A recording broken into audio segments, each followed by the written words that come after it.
video, we are going to be making unleavened bread. We eat unleavened bread for communion, for our Passover meal, and for the Feast of Unleavened Bread. We don't keep the feast according to tradition or according to the Old Covenant, but we do remember how God delivered the children of Israel from Egypt with a mighty hand, and we think about what God has done for us through our Lord Jesus.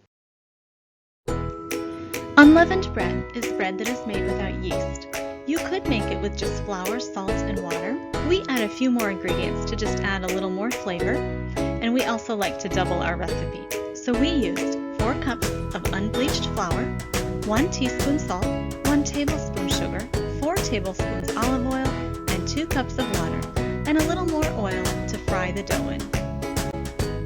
First, you add 4 cups of flour and then you add the salt.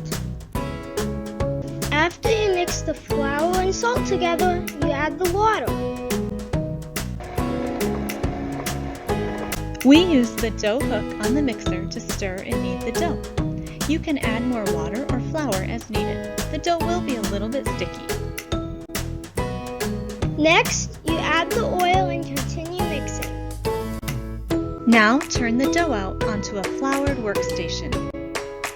Divide the dough into 12 balls.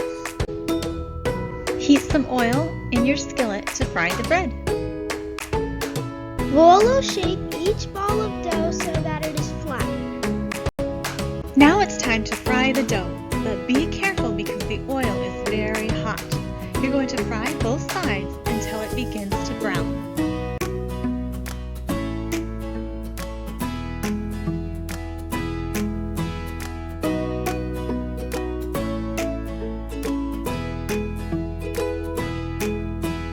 I love making unleavened bread for Passover.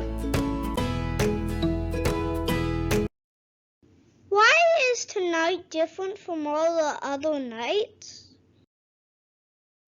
The Lord Jesus, in the night in which he was betrayed, took bread, and when he had given thanks, he broke it and said, "This is my body, which is for you. Do this in remembrance of me."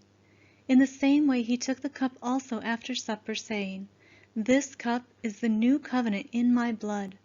Do this as often as you drink it, in remembrance of me. For as often as you eat this bread and drink the cup, you proclaim the Lord's death until he comes." 1 Corinthians 11:23b through 26. In 1 Corinthians chapter 5, verses 7 and 8, it says, "Clean out the old leaven, so that you may be a new lump, just as you are in fact unleavened. For Christ, our Passover, also has been sacrificed. Therefore let us celebrate the feast, not with old leaven, nor with the leaven of malice and wickedness, but with the unleavened bread of sincerity and truth."